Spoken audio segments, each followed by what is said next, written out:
नमो नमो सतपुरुष को नमस्कार गुरु के नई सुर नर मुनि जन साधवा संतों सर्वस दीन सतगुर साहेब संत सबे दंडोतम प्रणामे आगे पीछे मध्य हुए तिनको जा कुर्बान निराकार निर्विषम काल जाल भंजनम निर्लेपम निज निरगुणम अकल अनुबेसुन सोहम सुरति समापतम सकल समाना नीरतलय उजल हिरंबर हरदमम बेपरवाह और पार नहीं मद तम ग्रीब जो सुमर सद होई गणनायक गलता ना करो अनुग्रह सोई पाश पद करवाना आदि गणेश मनाओ गणनायक देवन देवा चरण कमल लाऊं आदि अंत करो जीवा परम शक्ति संगीता मृद सिद्ध दाता सोई अविगत गुण अतीतम सतपुरुष निर्मोही जगदम्बा जगदीश मंगल रूप मुरारी तन मन अर्पो शीश भक्ति मुक्ति भंडारी सुर नर मुनि जन जामे ब्रह्मा विष्णु महेशा शेष शेष मुखा गणेशा इंद्र कुबेर सरीखा वरुण धर्म राय जावे समरथ जीवन जी का मनीषा फल पावे देतीस कोटे दारा जावे से 88 उत्तर बोधल पारा की फांसी 33 कोठी दारा से 88 उत्तर बोधल पारा कट है यम की फांसी सत्साई। आज परम पिता परमात्मा बंदी छोड़ कबीर साहब तथा उन्हीं के अवतार सतपुरुष कबीर साहब, सतपुरुष के अवतार बंदी छोड़ कबीर साहब व गरीबदास महाराज की एक विशेष कृपा हमारे ऊपर हुई है कि हम आज सत्संग रूपी गंगा में अपने अंतःकरण को साफ करने के लिए, आत्मा कल्याण के लिए कुछ समय इस संसारी कार्य से निकाल करके आज सतगुरु की शरण में सतगुरु के चरणाम आए हैं। इस बात का प्रमाण सब जगह मिलता है कि बड़े भाग से मनुष्य जन्म प्राप्त होता है और उससे भी वह दिन हमारा बहुत ही भाग्य का होगा, अच्छे हमारे शुभ संस्कार होंगे जिस दिन हम सत्संग में आकर के परमात्मा की चर्चा सुनते हैं और परमात्मा के बारे में जानकारी होती है। आत्म कल्याण का हमें मार्ग प्रशस्त होता है कि मनुष्य जन्म परमात्मा ने हमें किस लिए दिया था। अच्छे हम ज्ञान जो है सत्संगत से प्राप्त करते हैं, बुरी जानकारी हमें कुसंगत से होती है। परमात्मा के बारे में जानकारी केवल एकमात्र सत्संग से होया करे और सत्संग जिस दिन हमें प्राप्त होता है वो हमारा बहुत ही पुण्य का दिन होता है। ना जाने पिछले जन्मों की कौन कौन सी अच्छी कमाई, युगों युगों के हमारे पुण्य कर्म हमारे साथ होते हैं, तब हम सत्संग की तरफ सोचते हैं और सोचने के बाद वो दिन प्राप्त होना, वो समय प्राप्त होना, वो घड़ी जिस दिन हम सत्संग में आते हैं या बड़े भाग पे प्राप्त होती है। बंदी छोड़ भगवान गरीबदास जी, वह सतगुरु कबीर साहब तथा वो पूर्ण ब्रह्म परमात्मा आज हमें देख रहा है कि ये बच्चे उस परम पिता परमात्मा के आज उनके दरबार में आए हैं।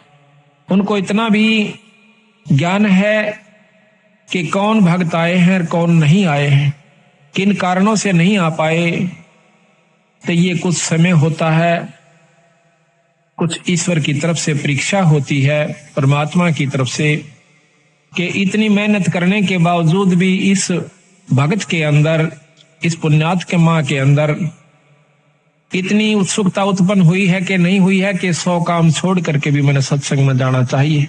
इतना सत्संग सुनने के बाद इस जीव आत्मा को इतना ज्ञान अवश्य हो जाना चाहिए कि जिस प्रकार हम अपने पेट भरण के लिए, अपनी रोजी रोटी के लिए, चाहे मजबूरी समझो चाहे जरूरी समझो, हम उसको दुख या सुख पा करके अवश्य करते हैं।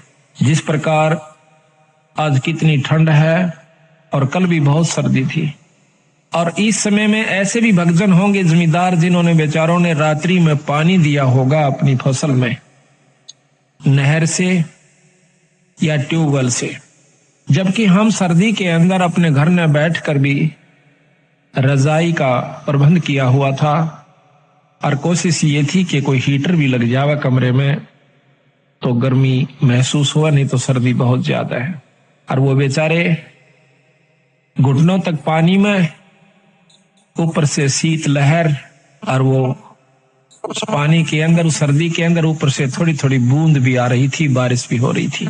ऐसे समय में वो भक्त, वो ज्ञानी जीव सत्य अपने खेत में खड़ा हुआ था। वो ज्ञानी क्यों है कि उसने इस बात का पूर्ण ज्ञान है कि अगर आज मैं पानी देने नहीं जाता हूं तो मेरे बच्चे भी भूखे मरेंगे और हम भी भूखे मर जाएंगे और हमारा बहुत नुकसान हो जाएगा।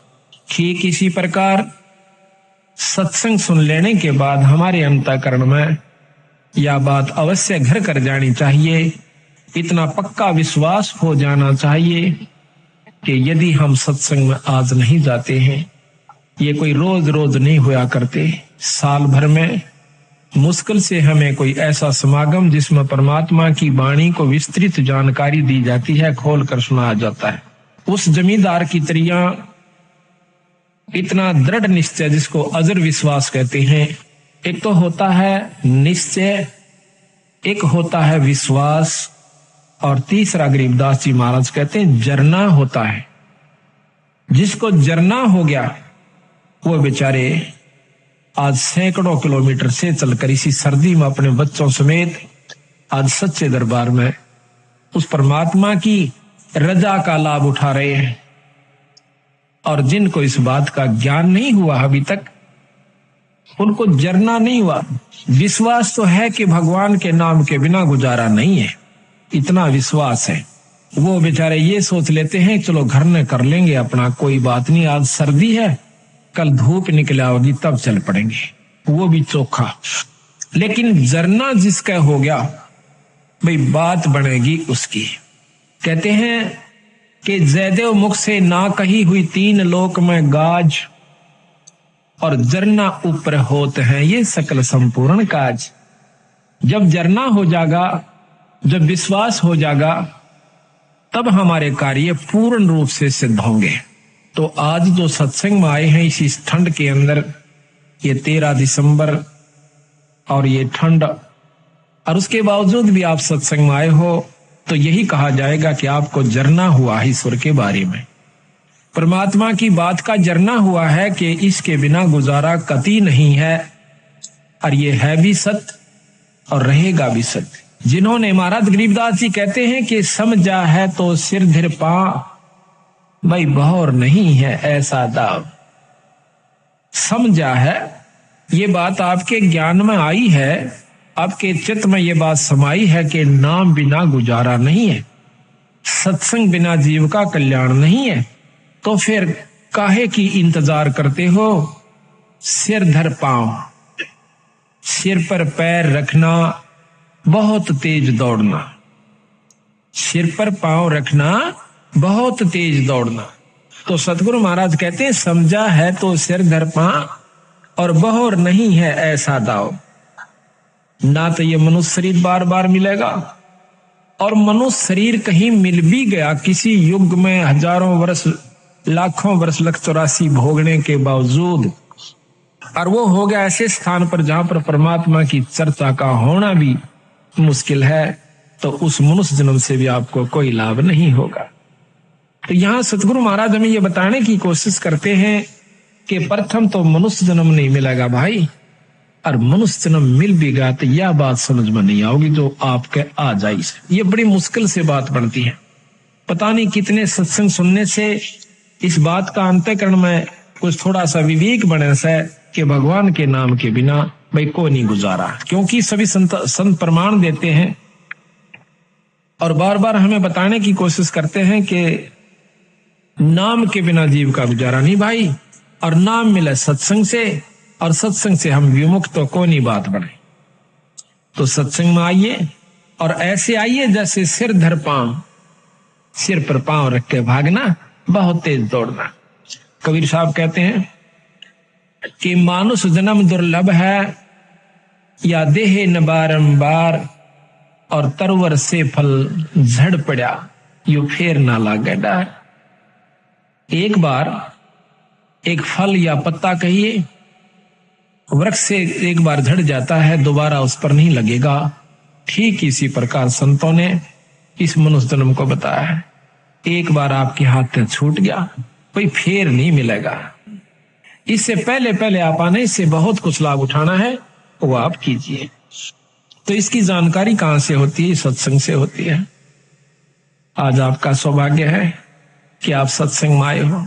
अभी आपको हम सतगुरु गरीबदास जी महाराज की वाणी का वो रहस्य आपको बताएंगे, जो कि सतगुरु महाराज ने अपने सतलोक से आकर के हमें बताने की कोशिश की।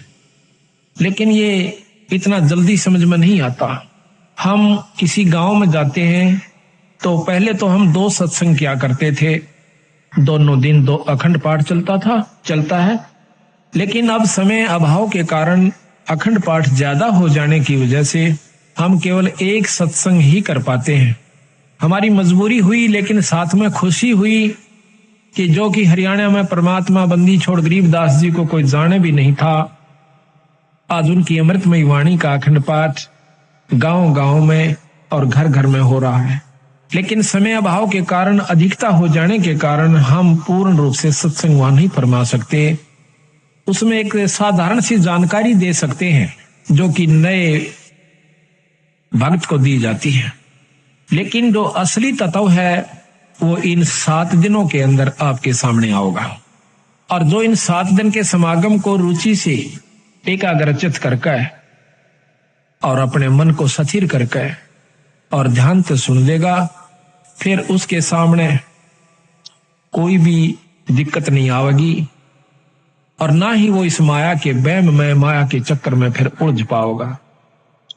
संतों ने, बंदी छोड़ गरीबदास महाराज जी ने ऐसे ढंग से हमें बताने की कोशिश करी है कि देख भाई, कहीं आपको यह वहम ना रह जावे कि भक्ति का करना केवल उन व्यक्तियों का काम है जो कि घर छोड़ जाते हैं और जंगल में चले जाते हैं और बाल ब्रह्मचारी रहते हैं और वहां पर तप आदि करते हैं, गुफा बना लेते हैं, शरीर पर दाढ़ी बढ़ाते हैं, अंग पर राख लपेट लेते हैं, छार लपेट लेते हैं, बर्फ के अंदर खड़े हो जाते हैं, कोई सिर के ऊपर ठंडा नीर बरसाता है सर्दी के मौसम में।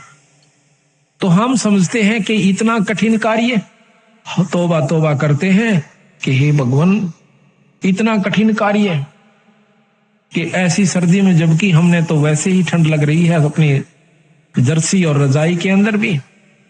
और एक भक्त एक मटके के अंदर सैकड़ों छेक करवा लेता है और उसको एक तिपाई के ऊपर रख कर और उसके अंदर बहुत ठंडा जल ऊपर डलवाता रहता है मटके में, और मटके में से पानी झरके झरने के रूप में और उस भक्त के ऊपर, उस संत के ऊपर पड़ रहा है। तो ऐसी सर्दी में जब हम उसकी इस प्रक्रिया को देखेंगे तो एकदम कलेजा हिल जाता है कि इतनी ठंड में और ये बर्फ के पानी को अपने ऊपर डाल रहा। तो उस समय ये मन तौबा कर जाता है कि भाई भक्ति मारे बस की कौन है, हम नहीं कर सकते इसका। लेकिन बंदी छोड़ गरीबदास जी ने इसको बहुत आसान किया है। इसको ऐसा मार्ग बता दिया है कि आप काम करते हुए अपने खेत में, जैसे उन्होंने उदाहरण दे के बताया, नहीं तो उस भगवान ने यहां पर आने की कोई आवश्यकता नहीं थी और ना ही उन्होंने बच्चे पैदा करने की आवश्यकता थी, क्योंकि वो पूर्ण ब्रह्म परमात्मा थी। लेकिन हमारे इस भ्रम को दूर करने के लिए कि आपके मन में क्या जमा हो चुकी, हमारे अंदर भी यही थी। हम तो एक साधारण सा अपना नाम ले लिया करते थे, आरती कर लिया करते थे, जब तक हमने पूर्ण ज्ञान नहीं हुआ था। इस उद्देश्य से कि हमारे थोड़े बहुत काम सर जाएंगे, भगवान की आरती कर लें, बाकी प्राप्ति की हमें कोई उम्मीद नहीं थी, परमात्मा प्राप्ति की। जब से बंदी छोड़ गरीबदास जी का, कबीर साहिब का ज्ञान देखा, इसको समझा, और वे साथ में ये भी पता चला कि ये गृहस्थी थे, बाल बच्चेदार थे, इन्होंने अपने बच्चों के सारी ये क्रियाक्रम किया, विवाह भी किया और साथ में उनका पालन पोषण भी किया और फिर भक्ति करके परमात्मा प्राप्ति भी की। तो जब हमारे मन में यह कुछ उत्सुकता पैदा हुई कि जब बंदी छोड़ गरीबदास जी सारे काम को करते हुए पार हुए तो हम भी हो सकते हैं। उसके बाद हमारी रुचि बढ़ी और फिर बंदी छोड़ ने लिख रखा गरीबदासियों ने कि नाम उठत नाम बैठत नाम सोवत जागबे, भाई नाम खाते नाम पीते तो नाम से ती लागबे। एक नाम से मुक्ति होगी, ना तप से मुक्ति होती है, ना केवल पाठ करते रहने से मुक्ति होती है, और ना ही किसी तप बर्फ में खड़ा हो जाने से या 4 धुना के बीच में 5 धुनों के बीच में बैठ जाने से जीव मुक्त हो सकता है। उससे कुछ और उपलब्धि होती है। तो जब हमने मेरा पता चला, इस बात का ज्ञान हुआ कि परमात्मा के पाने का तरीका भी और है, वो साधन भी और है जिससे हम ईश्वर प्राप्ति कर सकते हैं। सिद्धि प्राप्ति नहीं करनी अपन, तब से सिद्धियां आ जाती हैं। और कोई मौन बैठ जाता है 6 महीने, साल भर, 2 साल, 4 साल, वर्ष, तो उसको भी सिद्धियां आ जाती हैं। उन सिद्धियों से छोटे मोटे चमत्कार हो जाते हैं। लेकिन बंदी छोड़ महाराज कहते हैं कि ये अष्ट सिद्धि 9 निधि ये भी हमें नहीं आवश्यकता। हमने केवल आवश्यकता है तो अपने आत्म कल्याण की और जन्म मरण से पीछा छुटवाउन की है। वो कैसे छूटे हमने इस बात। तो सतगुरु महाराज ने हमें बताया कि जिस प्रकार मैंने कार्य किया, जिस प्रकार मैं रहा, मेरी रहनी को देखो। भाई बच्चे भी हुए, उनको पाला पोसा, फिर उनकी शादी करी। आज गरीबदास महाराज के 70-80 के करीब उनका जो है ना घर है, वहां पर गांव में परिवार है। 8वीं 9वीं पीढ़ी सतगुरु महाराज की चल रही है गरीबदासियों की। वहां पर लगभग 300-400 उनके 500 के करीब महाराज की आज जनरेशन है, उनकी संतति हो चुकी है छुड़ाने के। तो उन्होंने हमें यह बताया कि भाई इस वहम में मत रहना कि भक्ति वही लोग किया करते हैं जिन्होंने दाढ़ी बढ़ा रखी हो, सिर पर जटा बढ़ा रखी हो, या बहुत बड़े संस्कृत के ज्ञाता हो, चारों वेदों को बहुत ही लतीफेदार ढंग से सुना रहे हो। बंदी छोड़ महाराज कहते हैं ये अलग वस्तु है, वो अलग वस्तु है। परमात्मा पाना ये अलग वस्तु है, ये साधन भी नाराज है। एक समय की बात है, एक राम राय नाम का एक पंजाब का बहुत बड़ा रईस आदमी वासियर गांव के अंदर रहता है। था लुधियाना के पास एक वासियर गांव है। तो वहां पर गरीबदास जियों का एक शिष्य सुबह के समय ब्रह्म मुहूर्त में, यानी सूर्य निकलने से पूर्व थोड़ा सा पहले, एक कुएं के ऊपर स्नान करके वहां पर गरीबदास महाराज का नित्य नेम कर रहा था, वाणी को उच्चारण कर रहा था बहुत ही सुरीले ढंग से। और वो राम राय सुबह सुबह घूमने के लिए गया था। अब पंजाब के लोग जो हैं पूज्य श्री नानक साहिब की कृपा से वाणी के बहुत मर्मज्ज हैं, वाणी को, संत वाणी को बहुत प्यार करते हैं। एकमात्र अगर कोई सृष्टि में ग्रंथ है तो सिख धर्म का है, जिसने उसमें उन्होंने किसी मजहब को या धर्म को नहीं अपनाया। सिख कोई धर्म नहीं है। सिख नाम शिष्य का होता है, हिंदी में उसे शिष्य कहते हैं और पंजाबी में सिख कहते हैं। सिख कोई मजहब या धर्म नहीं है। आज जो सिख परंपरा के अंदर उन्होंने जो ग्रंथ साहिब बना हुआ है, उसके अंदर 39 संतों का समूह वाणी है, संग्रह वाणी है। 39 संतों की न्यारी न्यारी उनकी वाणियां हैं। तो उसमें वो भी संत हैं जो राम, भगवान, कृष्ण आदि के उपासक थे। नामदेव जी, श्री तुक्का जी और श्री ज्ञानेश्वर जी, ऐसे बहुत से संत हैं। मीराबाई जी, धन्ना जी, उन सब संतों का की वाणी, उनका एक समूह जो है संग्रह ग्रंथ है। तो उसके अंदर सभी संतों की वाणियां हैं, उनका ज्ञान है, अपना अपना मार्गदर्शन है। बड़े आदर से उनका पाठ करते हैं और सुबह सुबह उठकर, कम से हर गांव में गुरुद्वारा है, गुरु द्वारा हमने एक मान रखा कि वो केवल सिखों का ही होता है। हाँ, होता तो सिखों का है, सिख माने शिष्य, वो शिष्य का होता है। लेकिन कोई शिष्य हो, शिष्य के क्या लक्षण होते हैं, उसने क्या बुराइयां त्याग देनी होती हैं, ऐसे ऐसे जो सब जिसमें गुण हैं, तो वो शिष्य है। तो गुरु द्वारा है। जहां पर हमारे बंदी छोड़ की वाणी है, उसमें सिख धर्म, सिख परंपरा के जो ग्रंथ साहब उन्होंने समूह बनाया है, उसके अंदर अपने कबीर साहब की वाणी 40% है अकेलों की, बाकी 60% वाणी 10 सिख गुरुओं की और साथ में 28 दूसरे संतों की वाणी है, जो केवल 60% में आ जाती है। तो वो भी कबीर साहब को बहुत महत्व देते हैं। इस वाणी को सुनकर उनकी आत्मा में शरणाहट उठा है। कोई भी ऐसा, मैंने पहला क्षेत्र देखा है पंजाब में जब जाते हैं, जब कि कोई भी धार्मिक कार्य उसमें हो रहा है तो कोई भी ऐतराज नहीं करेगा, किसी प्रकार का भी है। सब नमस्कार करेंगे और ये कहेंगे कि बहुत अच्छी बात है भाई, बहुत चंगी गल है, कोई कर सके तो इसके बराबर कोई वस्तु नहीं है। लेकिन जहां तक हमने अपने हरियाणा में ये समावेश किया है नई चीज का, हमारे बंदी छोड़ गरीबदास कबीर साहिब की कृपा से, तो हमें सबसे ज्यादा दिक्कत यही आई है कि प्रथम तो हमारे भक्तजन पिछली परंपरा को त्याग कर प्रसन्न नहीं, दुखी होते हैं अगर उनको कहते हैं कि ये रास्ता जो आप अपनाए हुए हो ये आपका आत्म कल्याण का भी नहीं है और साथ में आपके घर में सुख भी नहीं होगा। तो शुरू शुरू में पुरानी परंपरागत यानी उसके ऊपर लगे हुए रचे हुए होने के कारण वो बहुत दुख मानने से इस बात का। और फिर जब देखते हैं हमारी एक एकदम की नई प्रक्रिया के घर में पाठ करते हैं, उस कमरे को साफ करते हैं और फिर अपने सत्संग के द्वारा उस परिवार के अंतःकरण को साफ करते हैं, उस सारे परिवार का अंतःकरण साफ करके फिर उनके अंदर ये समावेश करते हैं कि अगर सृष्टि के अंदर कोई पृथ्वी पर इस सृष्टि में कोई शक्ति है तो गरीबदास महाराज है, ये बंदी छोड़ कबीर साहब है, ये पूर्ण ब्रह्म परमात्मा है। प्रथम तो इस बात को कोई स्वीकार करके प्रसन्न नहीं कि कबीर साहब भी कोई भगवान होगा, कबीर साहब के अंदर भी कोई ऐसी शक्ति होगी जो हमें सुख दे सकता है, हमारी आत्म कल्याण कर सकता है। हमने केवल अपने उन्हीं पुराने शास्त्रों के ज्ञान को ही आरूढ़ मान रखा है, तो उसके अनुसार भी हम पूर्ण साधना नहीं करते जो कि हमारे पुराने शास्त्र हैं।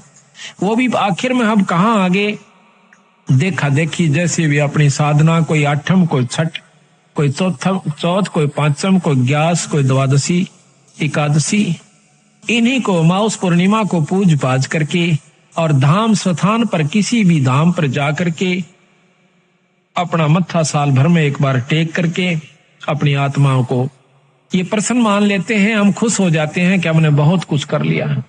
तो हम उनको बताते हैं जाकर के कि गरीबदास महाराज जियों ने ये बताया है कि ये साधना आपकी ठीक नहीं है। तो इन बातों को सुनकर जो समझदार होते हैं वो तो नजदीक लग जाते हैं, जो अनजान होते हैं वो बल्कि नाराज हो जाते हैं कि ये तो हमारी पुरानी परंपरा को खत्म करना चाहते हैं। देखो, समय अनुसार हमने बदल भी जाना चाहिए। जैसे पहले हम हाथ का गंडासा होता था, सानी काटने का यानी कुट्टी करने की जो मशीन है वो हाथ से, पहले पुराने समय बताते हैं कि एक उसको गंडासा ही कहते हैं यहाँ हरियाणा की आदि भाषा में, हरियाणा रोहतक जिले में तो फरसा भी समझो, ऐसे हाथ से पकड़ लिया करते थे। एक तरफ से उसको गहरा कहो, उसको भूस कहो, और दूसरे हाथ से नहीं, उसके हाथ के बिल्कुल साथ से ऐसे हाथ से काटा करते थे। हमने खुद देखे हमारे दादाजी काटते हुए, वो सुबह उठ जाया करते 2 बजे 3 बजे और कटाए कट शुरू में और काट कर ढूला दिया करते। फिर वो दूसरी मशीन चली जो हाथ से घुमा करके और 2 फरसे उसमें होते हैं, उसने काटन की चली। अब वही मशीन के ऊपर एक मोटर भी रख दी गई बिजली की, जो कि मिनटों में काट देती है बहुत सुविधा के साथ। तो शुरू में जो हाथ से काटा करते थे वो बुजुर्ग जब वो मशीन चली ऐसे हाथ से काटने वाली घुमा करके, तो वो ऐतराज किया करते थे हमारे दादाजी। यूं कहा करते कि सानी तो बने से उस हाथ के गंडासे थे, ये तो वही मोटी मोटी काटो सो। यानी वो अपनी परंपरा को जो हाथ से कितनी मेहनत की, कितनी खूब हाथ की, वो करना आवश्यक समझते थे, उसी में रुचि बनी हुई थी। और फिर उसके बाद जब मशीन चल गई, मोटर चल पड़ी, तो आज कितनी सुविधा होगी।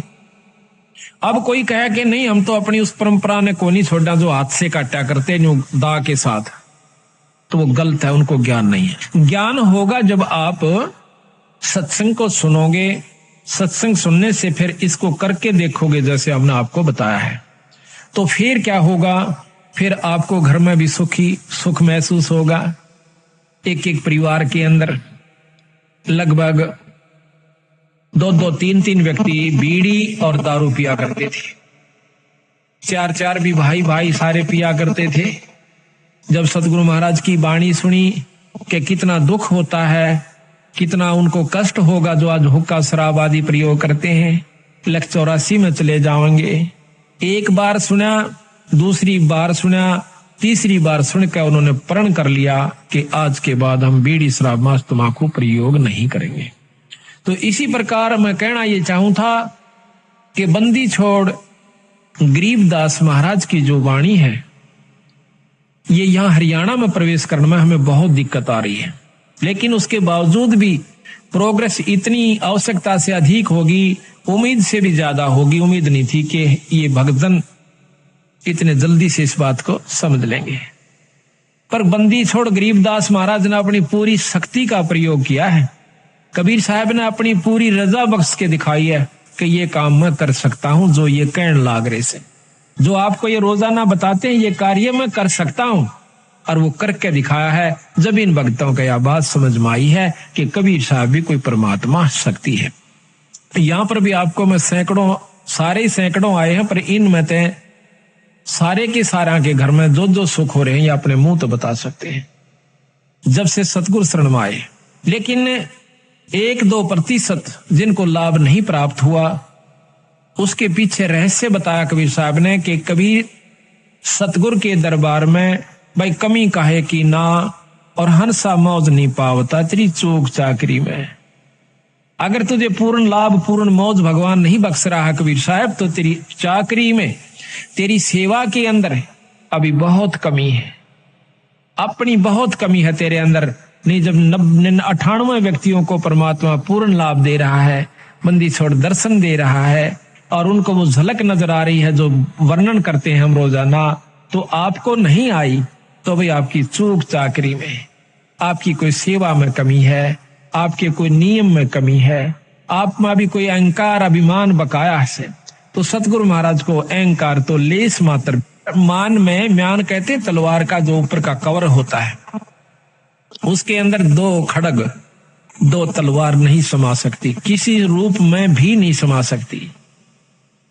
इतना इम्पॉसिबल असंभव कार्य है कि राख्या चाहे पिया चाहे प्रेम रस, और राख्या चाहे मान, एक म्यान में 2 खड़ग, भाई देखी सुनी ना कान है। तो अहंकार तो एक लेश मात्र भी ईश्वर को पसंद नहीं है, और जिनमें अहंकार नहीं रहा उनको परमात्मा का दीदार हुआ, दर्शन हुआ, आत्म कल्याण है। और इसमें के लगे है अहंकार को तोड़ने में, कुछ नहीं लगता, बस थोड़ी सी कसर से, थोड़ा सा सावधानी की आवश्यकता है, थोड़े सी विवेक की आवश्यकता है इसके अंदर। आज हम मनुष्य शरीर में हैं, ये माटी का पुतला और खाक में मिल जाएगा 10-20 साल के अंदर अंदर। और फिर हमारे ऊपर महाराज ने लिखा है कि कबीर काहे गर्भियो, और ऊंचा देख आवास, और काल पड़े भू लेटना तेरा ऊपर जामे घास। कल तो जमीन पर जाकर पड़ना होगा, और वहां फूक फाक के थोड़ी सी राख हो जाएगी, और उसके ऊपर फिर तेरा घास जामेंगे। तो इस प्रकार इस अहंकार ने, जैसे आज हम पशु बन जाते, एक शरीर छूटेगा ये भी पक्का है, और छूटने के बाद फिर पशु जुन्नी में जाना होगा, जिसमें नाम नहीं लिया जिन्होंने, और विकार किए बीड़ी शराब मांस तंबाकू प्रयोग करते रहे, उनको 184 प्राप्त हो। फिर जिन भक्तों ने नाम भी ले लिया, और अपना धर्म पुण्य भी कर रहे हैं और फिर भी अभिमान रह गया तो फिर भी आप लख 84 में जाओगे। वो दूसरी बात है कि आपकी की हुई कमाई परमात्मा अवश्य देगा आपको। फिर ना जाने 1000 वर्ष में सूत बैठे, फिर ना 10,000 वर्ष में सूत बैठे ऐसे सत्संग का कि जिसमें आज आपको पूर्ण ब्रह्म परमात्मा के बारे में जानकारी दी जाएगी। तो लख 84 के अंदर हम कुत्ते बनते हैं।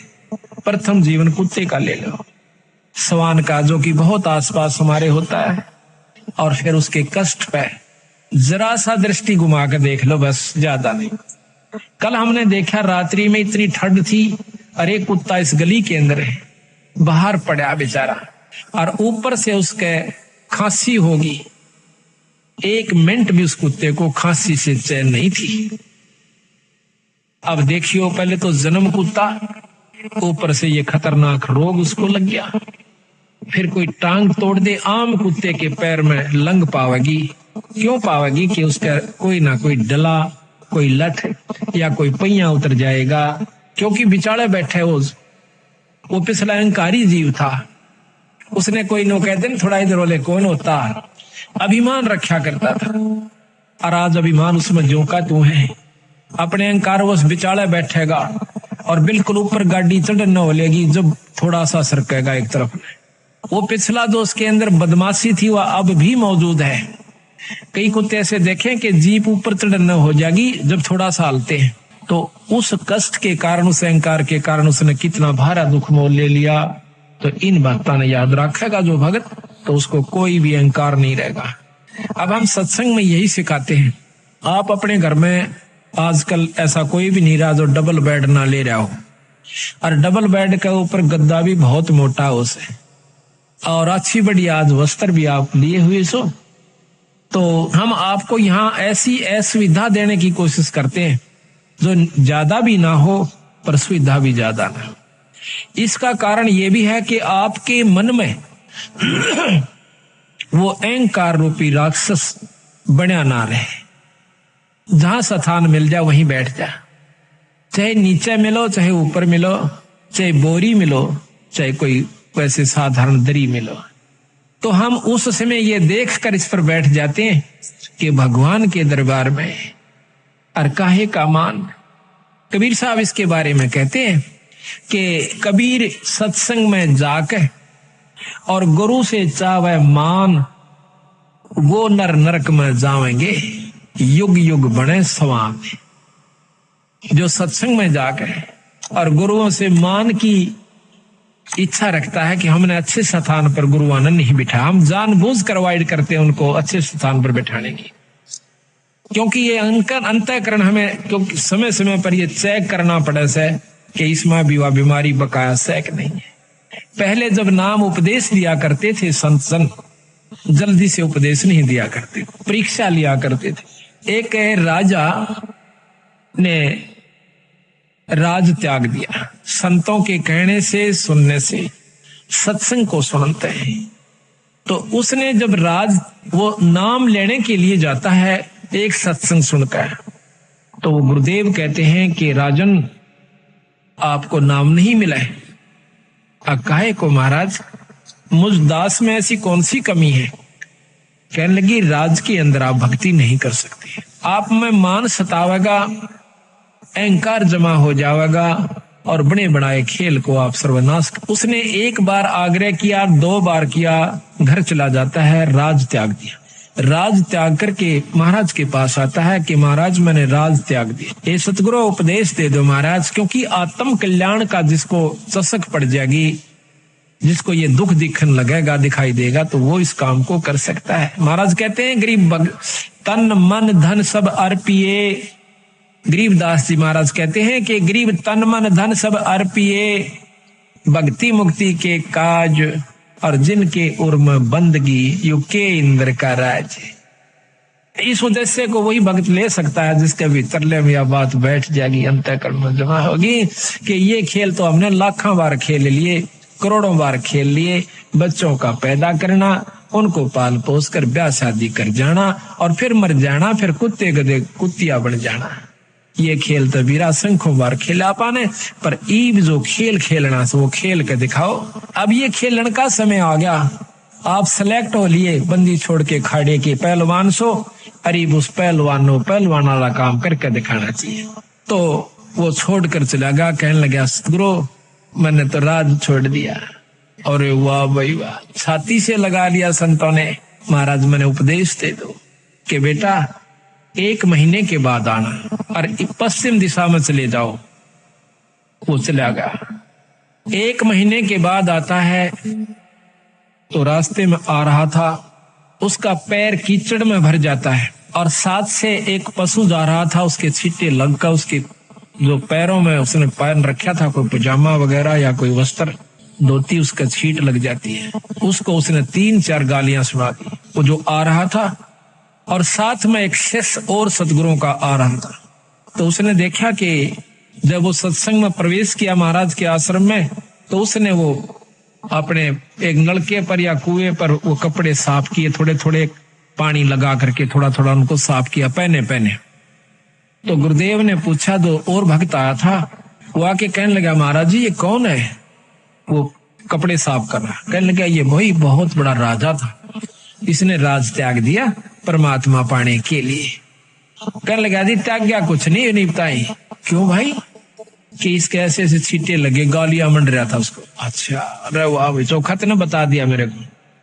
वो आके लंबी डंडौत करी। ओहो आओ भगत जी, राजा जी आगे।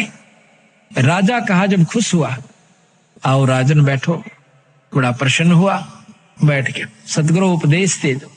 अग बेटा अभी तो 1 साल के बाद आना। भोजन पाया, उठ के चला गया। 1 वर्ष के बाद फिर आता है, वापस आकर के अब सतगुरु ने पूछा कि देखना कि आज वो आएगा, दिन रख दिया कि उस दिन आना और इस समय आना।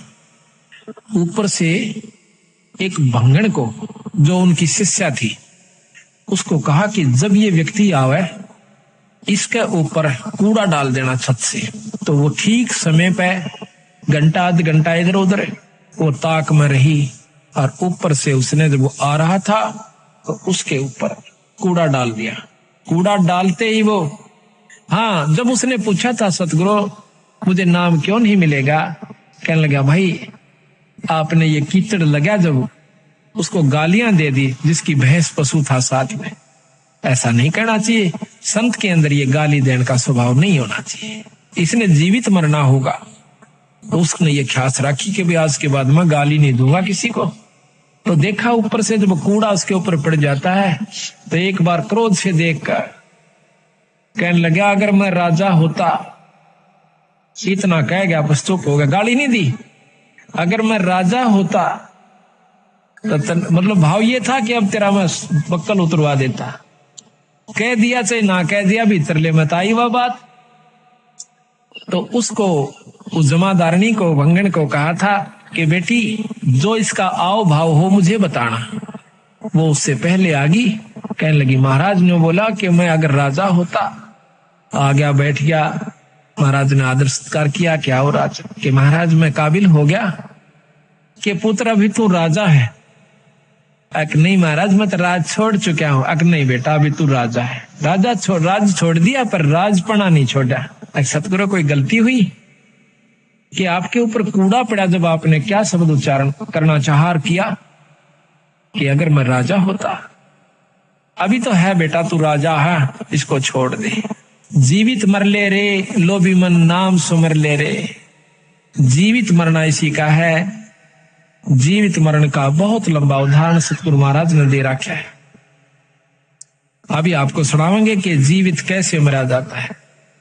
ईख का उदाहरण दिया कबीर साहब ने कि नो जीवित मरा करें और फिर उसका कीमत बनती है।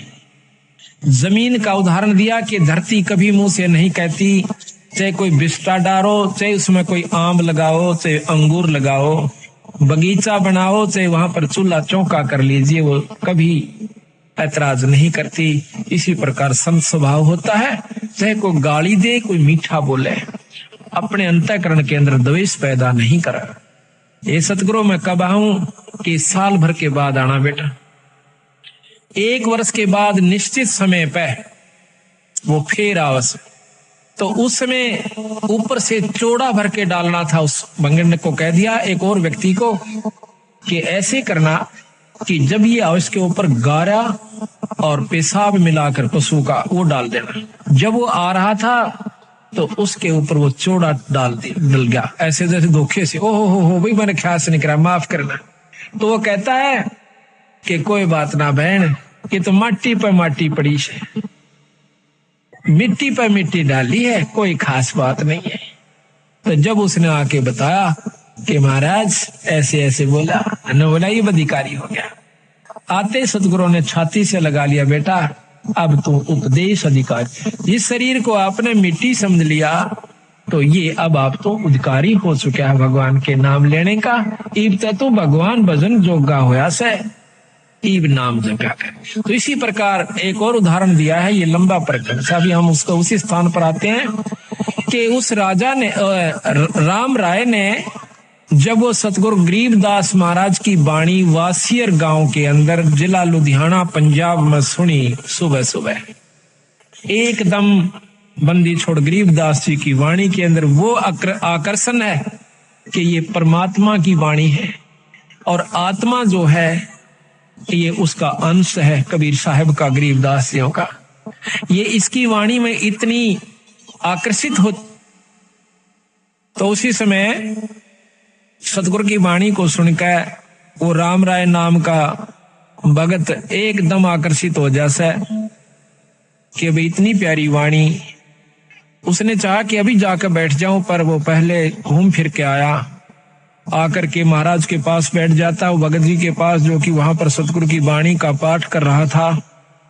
काफी देर सुनता रहा, इतना आत्म विभोर हो गया, उसकी आंखों से पानी गिरना शुरू हो गया महाराज की वाणी को सुनने मात्र से। फिर उस राम राय ने पूछा, जब उस महात्मा ने, उस संत ने अपनी वाणी को विराम दिया तो पूछा कि महाराज ये वाणी किस महापुरुष की है? तो वो संत कहने लगा कि मेरे पूज्य गुरुदेव की है। आपके गुरुदेव जी का क्या नाम है? कि गरीबदास महाराज, गरीबदास बंदी छोड़। कहने के बंदी छोड़ किसे कहते हैं? महाराज ने लिखा गरीबदास जी ने कि अमर करूं सतलोक पठाऊं ताते बंदी छोड़ कहाऊं। अमर करूं और सतलोक पठाऊं। सतलोक सचखंड नो कहते हैं, वो पूछने लगा कहा जी? वो सचखंड और वही सतलोक। अमर करूं सतलोक पठाऊं ताते बंदी छोड़ कहाऊं, इस काल से जीव न छुड़वाऊंगा, इस कर लिए मैं बंदी छोड़ कहलाता हूं। कबीर साहब ने गरीबदासियों के बारे में उस भक्त ने जानकारी दी। उन्होंने पूछा कि वो संत अभी शरीर में है या नहीं है? तो वो संत कहता है कि महाराज अभी शरीर में है और छुडानी गांव के अंदर है, जिला रोहतक में, तहसील बहादुरगढ़ के पास। तो उन्होंने कहा कि मुझे पूरा पता लिखवा दीजिए, ऐसे संत के दर्शन करने चाहिए, ऐसे संत के दर्शन करने चाहिए, क्योंकि जिसको ज्ञान है वो कहता है, बंदी छोड़ कबीर साहब की वाणी माता है, कबीर साध मिलन को चालिए तजमाया अभिमानी, जो जो पग आगे धरे वो सो सो यज्ञ समानी। कबीरा दर्शन साधु का साहेब आव यादे, लेखे में वो ये घड़ी भाई बाकी के दिन बाद। फिर कहते हैं कबीर साधु दर्शन राम का, मुख पे बसे सुहागे, दर्श उन्हीं को देते हैं भाई जिनके पूर्ण भागे। कबीर साहब गरीबदास ने लिखा है, गरीब जिन मिलते सुख उपजे, मिट्टे कोट उपादे, भवन चतुर्दश ढूंढियो भाई वो परम स्नेही साधे। जिनकी मिलन मात्र से इतनी खुशी होती है, कहते ऐसे संत को चाहे 14 भुवन में भी आपने किता मिल जाओ, वहां दर्शन करिए आइए। इस वाणी को उद्देश्य रखते हुए वो राम राय जी चल पड़ते हैं, गांव छुडानी में आए।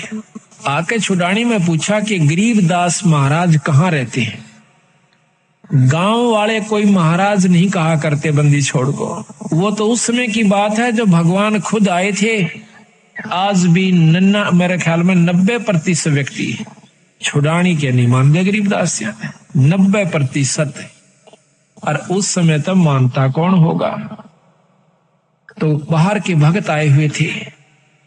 महाराज कहते हैं लाल तो परखे जौहरी और सबदा परखे साध और कबीर परख ले साधु ने ताका मता आघात।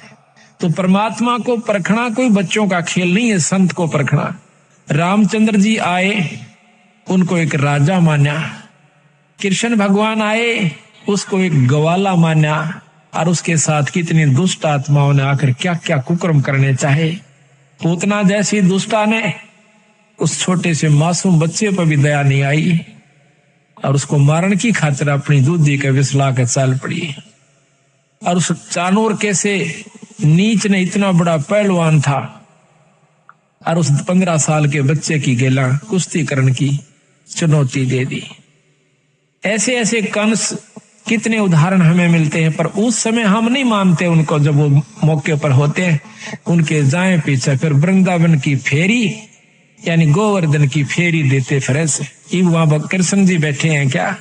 यही हमारी भूल चौंध नहीं टूटती, इसको तोड़ने के लिए संत बार बार आते हैं। भाई जब वो शरीर में आते हैं तब तो तुम होशियार हो जाते हो, तब तो तुम सियाणे बन जाते हो और उसको परमात्मा स्वीकार नहीं करते हो। जब वो चले जाते हैं और फिर वहां उनकी मंडी बनाकर और वहां माथा टेकते फिरते हो, वहां परमात्मा नहीं है। परमात्मा के पाने की नियम है, ये इनके तरीके हैं कि उनके प्यारे हंस से संत से उपदेश लीजिए और फिर उसको उसका स्वरूप मानिए। अगर आत्म कल्याण चाहते, जो उनका नुमाइंदा संत है उनको उनका प्यारा स्वरूप समझो। महाराज कहते हैं कबीर साहब, कबीर गुरु मानुष कर जानते वह नर कहिए अंध और महादुखी संसार में फिर आ गए यम के फल। फिर साथ में कहा है कि कबीर गुरु मानुष कर जानते करें चरना अमृत को पान और वो नर नरक में जाएंगे युग युग बने सवान।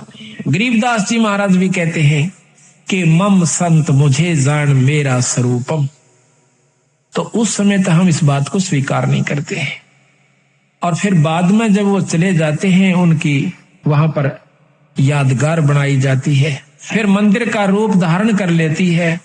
फिर हम जाकर के वहां पर अपनी, जब वहां भी उसके बावजूद भी कुछ आपके कार्य सर जाते हैं, अगर वो हाजिर थे उस समय उनसे प्रेम आप कर जाते तो आपका सर्व कार्य सिद्ध होता।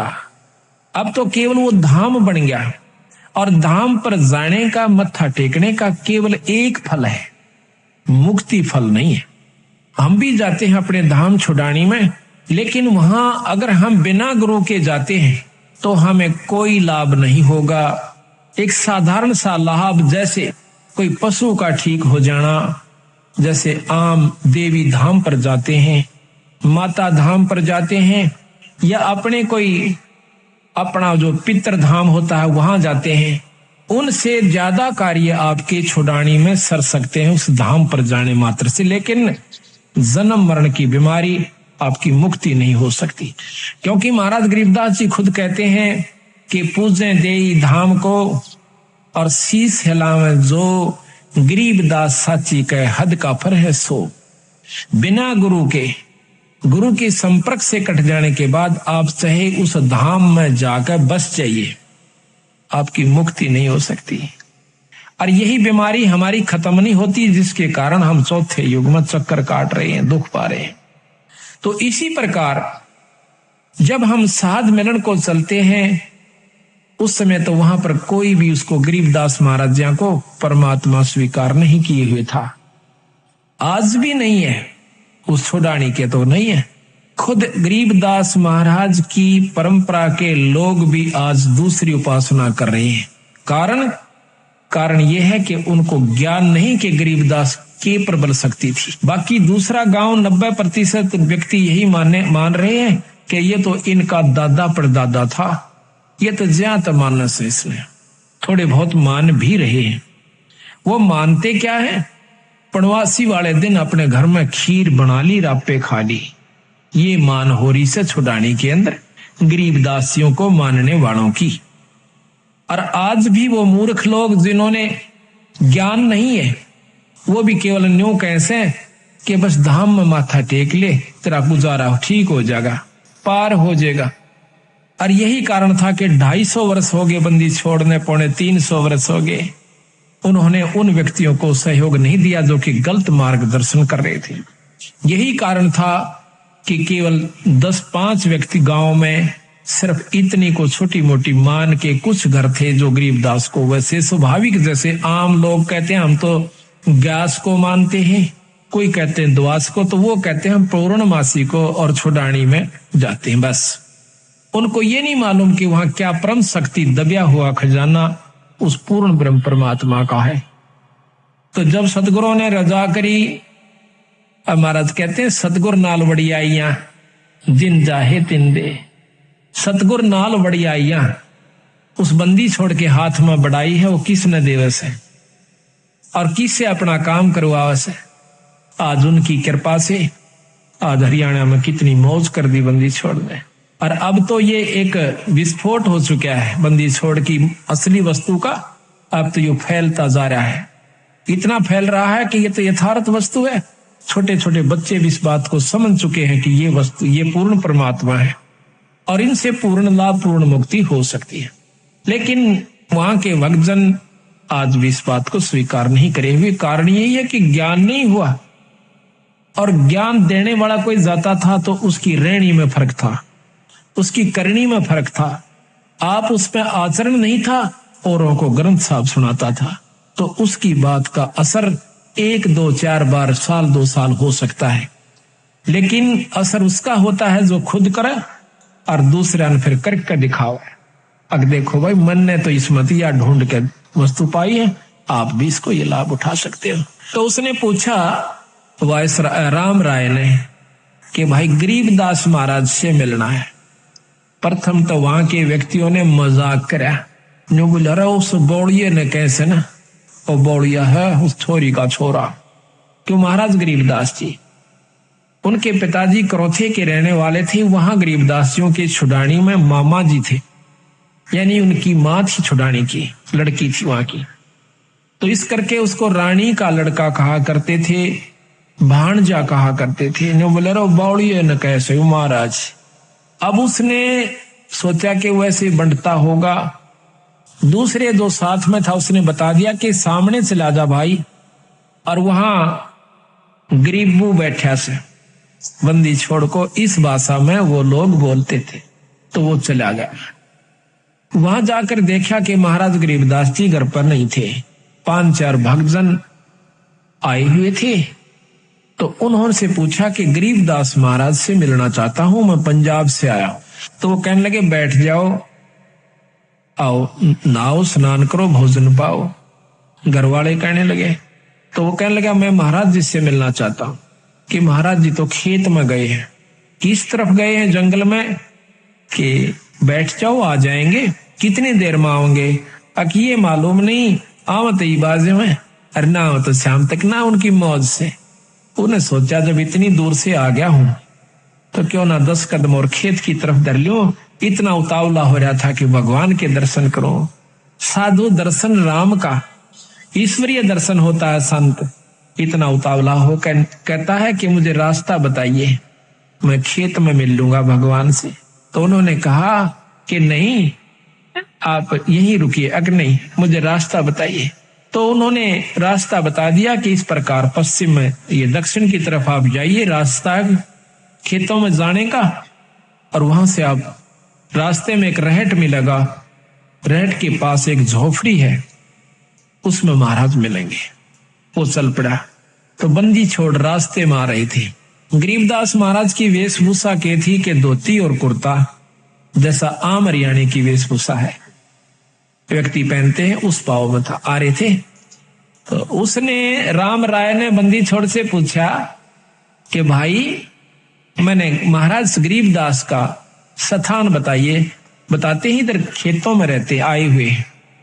अब सतगुरु महाराज ने सोचा कि जय मैं इसको अभी बता देता हूं कि मैं गरीबदास हूं, तो ये मेरी बात एक नहीं सुनेगा, क्योंकि इसके मन में जो संत वेशभूषा है वह कुछ और है। वो क्या सोच का आया था कि बहुत बड़े संत होंगे, सिर पर दाढ़ी बड़ी हुई होगी, लंबी जटा होगी, हाथ में कोई त्रिशूल होगा, कोई कपड़े होंगे तो गेरुआ होंगे, और नहीं होंगे तो तन पे एक लंगोटी होगी, एक कपड़ा छोटा सा होगा, और शरीर पर राख मसल रखी होगी। तो सतगुरु ने सोचा कि कहीं इस बेचारे का आना असफल ना हो जाए। बंदी छोड़ कहने लगे कि महाराज तो भाई आज मैं मिलाऊंगा आपको। वो कहता है मैंने सुना है खेतों में गए, कोई नहीं अब घर को जा रही है। अब वो वापिस आ जाता है। सतगुरु महाराज जब घर पर आते हैं, जो भगत जन 10-5 वहां रहते थे, कुछ तो उनके नौकर थे सतगुरुओं के खेत में काम करने वाले, क्योंकि गरीबदास महाराज 2500 बीघे के मालिक थे। उस समय वो बीघा आज के 2.5 बीघे के बराबर, 2.25 बीघे के समान होता, जो कि 1 किले से थोड़ा ही कम होता है। 2.5-3 बीघे का, ये 5 बीघे का किला है आजकल जो एकड़ बनी हुई है, तो वो 2.5-3 बीघे का 1 बीघा होता था, पुराना बीघा जिसको कहते हैं। जो उनका इतनी जमीन थी 2500 बीघा। बहुत से नौकर रहा करते थे सतगुरुओं के, कुछ वो थे। तो उन्होंने क्या किया कि आते ही महाराज के वो खड़े हुए, भक्तों ने दंडोत प्रणाम किया। तो वो वायसराय ने सोचा कि यूं है कि वो गरीबदास महाराज एक भगत के कान पर लाग कर नजदीक से पूछता है कि गरीबदास महाराज कौन सा है? कि रे भोले, ये तू साथ है इनके, ये परमात्मा है गरीबदास महाराज। अब वो बैठ